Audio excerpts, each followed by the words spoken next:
Donc nous sommes tout près de la mairie, dans un atelier qui est tout à fait intéressant, avec un monsieur qu'on a dérangé. Et on vous présente nos excuses parce que vous êtes en plein boulot. Bonjour. Bonjour. Alors vous êtes monsieur Jalabert Noël, président des Fontes de Mars.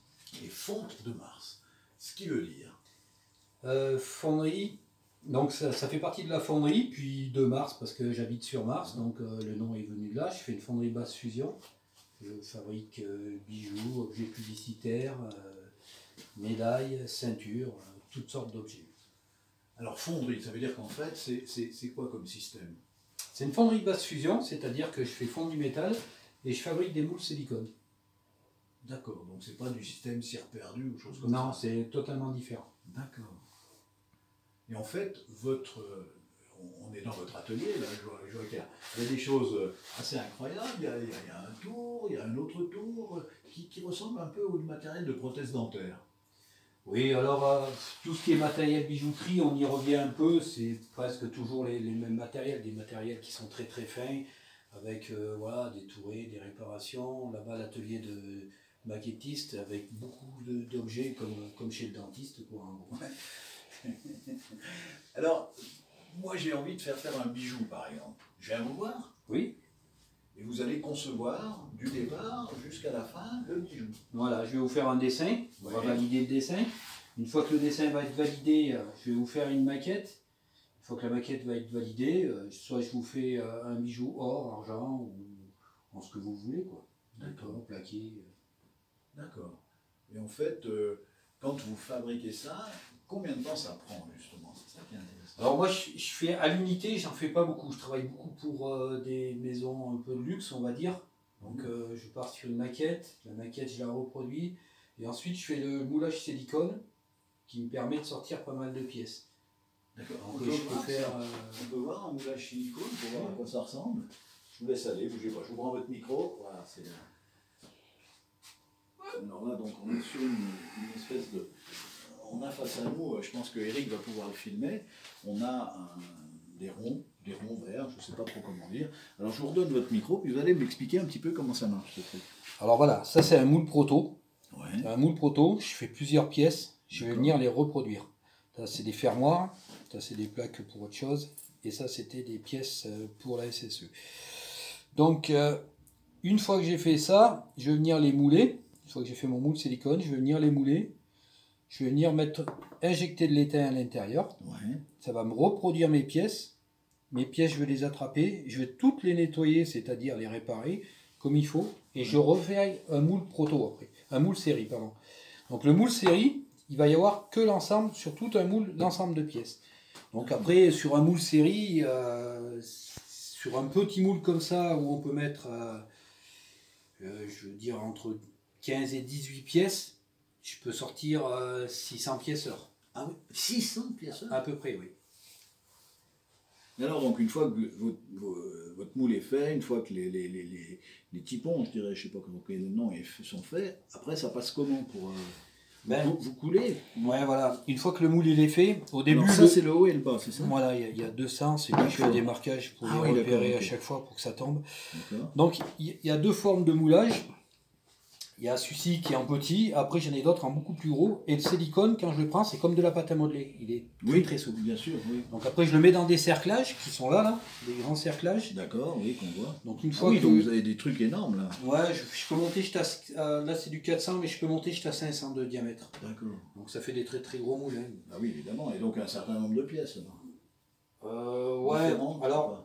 Quand on a des gros moules comme ça, c'est pour faire des grosses pièces généralement. D'accord, ok. C'est pas forcément sur. Oui, c'est sur le nombre. C'est pas forcément sur la quantité. Okay. Donc après, une fois que le moule il est à peu près réalisé comme ça, je vais venir le mettre dans une presse. Je vais venir le mettre dans une presse et je vais le presser. Alors en fonction de ce que je vais utiliser comme silicone, parce que j'ai plein de silicones qui sont différents, qui ne sont pas tous à la même température ni à la même pression. Je peux faire cuire de 1 heure à 180 degrés, 140 degrés. La presse est four aussi. Ouais, elle chauffe en même temps. D'accord. Elle presse et elle chauffe en même temps. D'accord.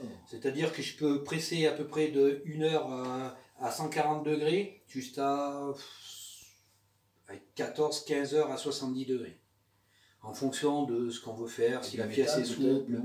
Ouais, alors je peux même mouler de la 3D maintenant. Oh bon? Ouais, je peux mouler de la 3D, tout objet qui est très très souple. On découvre des trucs incroyables. Hein. Et c'est à Mars tout ça. Et c'est tout à Mars. Ouais. Ouais, Ensuite, une fois qu'il est fait, le moule, je vais venir faire les arrivées au cutter, c'est-à-dire qu'avec des petits cutters, des cutters de médecin, je vais venir découper mes entrées, mes arrivées. Bon, là, il y a quand même un travail de précision et de toute façon artistique, parce que c'est quand même très artistique ce que vous faites. Ouais, c'est très artistique. Alors là, c'est un moule qui est basique sur le départ. Après, on peut tomber sur des moules...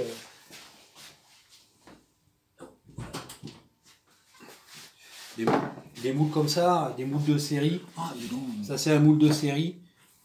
Ou pour faire un moule comme ça, il faut quasi 2 jours. Quoi. Ah, ouais, dis donc. Et donc ça, pour aller faire... Les pièces, elles ressemblent. C'est pas tout à fait les mêmes. Oui, d'accord, non, mais c'est la son D'accord.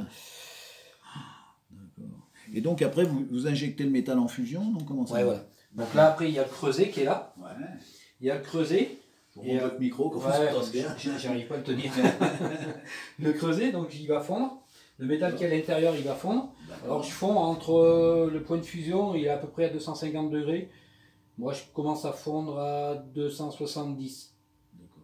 Mais ça dépend du métal aussi, enfin de l'alliage en tout cas. Ouais, alors ça c'est de l'étain pur, c'est-à-dire qu'il n'y a pas de plomb, il n'y a rien du tout dedans, il est vraiment pur, il est certifié. Mais lui, ils font à basse température. Ils font à 270 à peu près. Pour fondre dans les moules silicone, il faut commencer à 270. Et je peux monter jusqu'à 310 degrés en fonction de la pièce. Plus la pièce est compliquée à rentrer, plus le métal va être chaud parce qu'il va être beaucoup plus fluide pour rentrer dans les canaux. Oui, c'est évident. C'est évident. Et le silicone, il tient le coup, lui. Ouais, sur un silicone comme ça, s'il n'y a pas d'arrachement, si vous faites très attention au moulage, on peut tenir entre, allez, je vais dire une bêtise, sur une pièce comme ça, 5-6 000 pièces.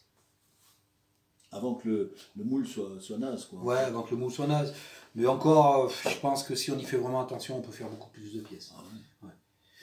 Donc après là, on a la centrifugeuse. Donc qui va permettre la coulée du métal, en fait. Ouais. Il va l'air penché. Ouais. L'air comprimé.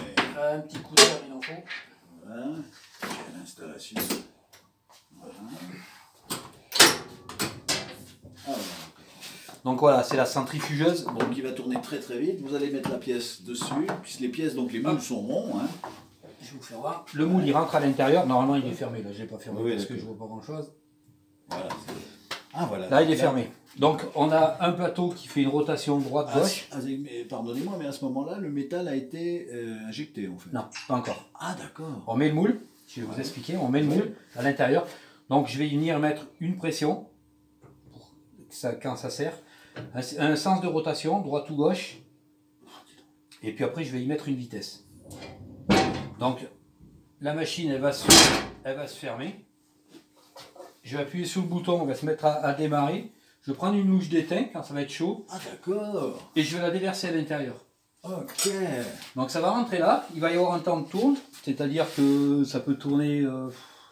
ça dépend de la pièce. Hein. Moi, généralement, sur des petites pièces, je tourne entre 40 secondes par plateau. Donc une fois que les 40 secondes sont coulées, la machine elle va s'ouvrir automatiquement. Vous récupérez le silicone. Vous sortez le moule. Donc toutes les pièces qui sont à l'intérieur sont remplies d'étain.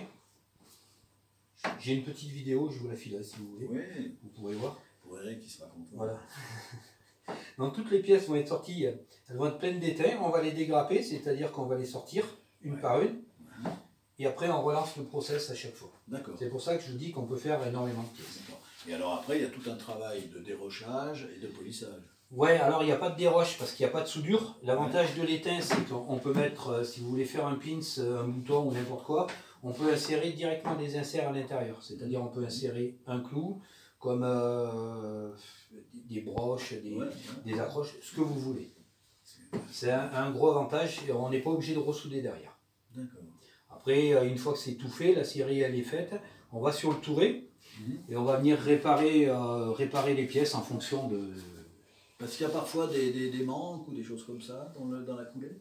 Ouais, alors il faut savoir que, comme presque dans toute fonderie, ça ne vient pas toujours du premier coup. Hein. Bah, Sur un moule comme ça, pour le mettre au point, des fois, ça peut arriver de gratter 3-4 heures pour que toutes les pièces viennent bien comme il faut. C'est pas...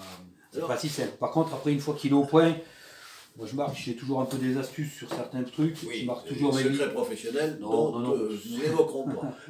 C'est juste que je marque les réglages de la machine sur le moule. Comme ça, quand je m'en resserre, j'ai plus qu'à mettre les mêmes réglages de manière à redémarrer assez rapidement. Vous pouvez réutiliser quand même. Ah oui, c'est sans fin. Tant qu'il n'est pas abîmé, tant il est qu'il sans n'est pas fin. fichu, ouais. D'accord, c'est clair. Okay. Et donc, alors, par exemple, je veux faire, je sais pas, une bague ou une broche comme ça et tout. Combien de temps ça va vous prendre pour arriver à ça? Pour arriver à une pièce comme ça? En partant de zéro. En partant de zéro, en ce moment, j'ai un délai de 15 jours. Ah oui, quand même, hein. C'est du boulot. Ouais, ça fait un peu de boulot, entre le maquettage, puis bon, derrière, il suffit qu'il y ait un plaquage ou quelque chose, ça va, c'est bon. Et donc, vous travaillez principalement avec donc, des boîtes de bijoux high-tech, en fait, de haut niveau, quoi. Ouais, vous voyez, là, je travaille pour une marque. On ne citera pas. Ah oui. Là, je travaille pour la gendarmerie. Ah oui, c'est une marque aussi. Hein. C'est une marque, c'est la garde républicaine. D'accord. C'est la garde républicaine. Donc, on a une médaille comme ça pour... Ouais. D'accord. Bah, je travaille un peu pour tout, quoi. En fin de compte, je peux faire des boucles de ceinture pour une autre grosse marque qui est juste à côté, là. Ouais. Et ah oui, c'est un boulot, mais puis c'est pas léger, notre truc, là. Non. C'est en quoi? C'est de l'étain? C'est de l'étain pur, ouais. Ah ouais. C'est de l'étain pur. Et ça, c'est les pièces sorties fonderie, donc... Oui, qui sont pratiquement définitives, là. Ouais, là, quasi, ouais, sur les broches, vous voyez, la finition est finie, là. C'est-à-dire que je les retouche quasi pas, elles sont sorties fonderie, là. Sortie fonderie, hein. Ouais. Vous avez quand même une qualité de fonderie qui est quand même impressionnante, quoi. Ouais, alors l'avantage de la fonderie basse fusion, c'est qu'on peut sortir une qualité qui est vraiment pas mal, avec des tout petits motifs qu'on peut reproduire. C'est ça. Ouais, là, je suis en train de travailler pour une grosse marque de vaisselle, et je ne veux peut-être pas citer le nom non plus, et je fais des gravures laser dessus, donc sur toutes mes pièces, on met des gravures laser. Vous avez un système laser aussi pour faire de la gravure? Non, ça je fais sous-traiter à un ami parce que il faut... Ça fait un investissement. Ouais, ça fait un investissement, surtout sur les toutes dernières machines qu'il faut, là, ça coûte un petit peu cher. Ouais. Donc tout ça, par contre, une fois que la maquette elle va être faite, c'est moi qui vais les reproduire directement, et la finition, elle est vraiment incroyable. Donc voilà, moi je vous dis, sur un moulage, si vous y laissez un cheveu, je le reproduis, quoi. Ah ouais, quand même, il faut le faire. Qu'est-ce qui vous a pris de venir à Mars? Qu'est-ce qui m'a pris de venir à Mars? J'habite à Mars. Ah oui, donc déjà, oui. Ouais, c'est déjà un gros avantage. C'est clair. J'habite à Mars, et puis c'était il y a un petit moment déjà, il y a 2 ans, un peu plus. J'étais avec monsieur le maire, et il m'a dit, bah t'as Noël, si tu veux, j'ai fait 2-3 bricoles pour la mairie, il m'a dit, si tu veux, je te mets un local à disposition, si jamais un jour. Ouais. Donc ça s'est fait que je travaillais dans une grande boîte de bijouterie, j'étais responsable d'atelier pour tout ce qui était marque de luxe, tout ça, donc je reviens à peu près dans le même système. La boîte ne marchait pas très bien, donc on a fait un arrangement en commun, je suis parti et j'ai monté mon entreprise à Mars. Voilà. Auto-entrepreneur. Non, je suis en SAS. En SAS, d'accord, Voilà. ok. Et satisfait? Ouais, pour l'instant, nickel. Nickel. Après, il faudrait un peu plus de boulot, parce que mon objectif est de grossir, pas de travailler seul. J'aimerais qu'on soit 3-4 dans l'entreprise. Bien sûr. Et peut-être même un peu plus si c'est possible, quoi. Donc pour l'instant, je me débrouille seul. Il y a des moments où oui, ça tire un peu. On ne compte pas les heures. Ouais. Après, voilà, une fois que ça aura peut-être un peu marché, je vais essayer de trouver du personnel. Ben, c'est tout le mal qu'on vous souhaite. Voilà. En tout cas, merci de votre accueil. Moi, je suis vraiment surpris par tout ce que vous faites là. C'est assez impressionnant de voir toutes ces pièces qui sont là. Vraiment, c'est magnifique, quoi. Étant moi-même très manuel, je dois reconnaître que j'aime beaucoup ce que vous faites. Ouais, c'est sympa. Oui, Eric. Alors oui. Donc, est-ce que éventuellement, bon, il y a quand même des gens qui viennent par ici, des nouveaux habitants qui ne vous connaissaient pas, qui vous connaissent maintenant, donc c'est bien. Et il y a des touristes qui passent. Est-ce que vous acceptez que les gens viennent vous voir travailler? Comment ça se passe? Oui. Alors, il y a un petit truc, c'est que je fais partie des métiers d'art. Oui. Donc j'ai des visites qui sont programmées à peu près. Donc les gens peuvent venir voir quand je travaille, quand je fais des maquettes, quand je fais le moulage. Donc des fois il y a des petits groupes qui arrivent et je leur explique l'atelier, je leur fais voir comment ça marche. Il n'y a aucun souci, s'il y a une personne qui veut s'arrêter et regarder, il n'y aura aucun problème. Est-ce qu'il y a un téléphone ou un site? Tu as quelque chose? Oui, il y a un site internet. Donc c'est les Fontes de Mars. Tout attaché, je pense, non? Ouais, c'est en minuscule. Ouais, d'accord. c'est lesfondsdemars@gmail.com. Ouais, ça c'est un email donc en fait. Ouais. D'accord, ok. Et ensuite, téléphone. en téléphone, c'est un 06 68 03 00 84. Et ben voilà, c'est fait. Et donc les gens peuvent passer à Mars. Ils peuvent passer à Mars. Ils s'arrêtent. Vous êtes au centre du village. Donc je suis complètement au centre du village. Ensuite, j'ai le site internet aussi. Vous tapez les fonds de Mars, ça vient pareil, tout de suite. À côté de la mairie. Et c'est à côté de la mairie. C'est juste à côté de la mairie, vous ne pouvez pas vous tromper. Oui, il y a un parking en plus. Ouais, en plus, il y a des grands panneaux jaunes. Ouais, super. Ben, merci infiniment. C'est moi qui vous remercie. Parce que vraiment, moi, je suis subjugué par ce que vous faites. C'est vraiment magnifique. Et bon,